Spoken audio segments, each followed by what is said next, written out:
The failure to introduce conscription, or the inability to introduce conscription in Ireland, I mean, it really does demonstrate that from London's point of view, Ireland to an extent is already lost. I think that's true. And I think Lloyd George sort of privately recognised that. I think that's a very interesting point.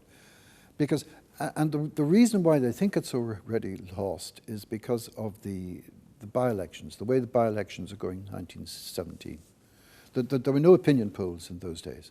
And the closest thing you could get to a test of public opinion was the by-elections. And the great example, of course, is De Valera's great triumph in the East Clare by-election. But McGuinness and Longford and Count Plunkett, and you have a string of by-elections. And it's becoming clear that public opinion is swinging away from the Irish Parliamentary Party and behind Sinn Féin.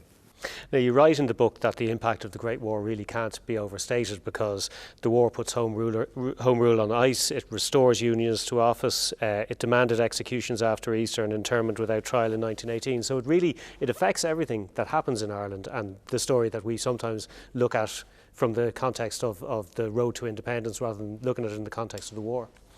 Yeah, and it's no coincidence that the active union was a response, a British response, to the last great war in Europe, the Napoleonic Wars. By a great war, I mean a war in which all the European powers are involved. And it was because of the fear of what would happen if there was a French invasion and there was a separate Irish Parliament that the British decided they had to introduce the Act of Union. And it's no coincidence that as a great European war is responsible for the passage of the Act of Union, so the next great European war, which doesn't come for 100 years, is responsible for smashing the Act of Union.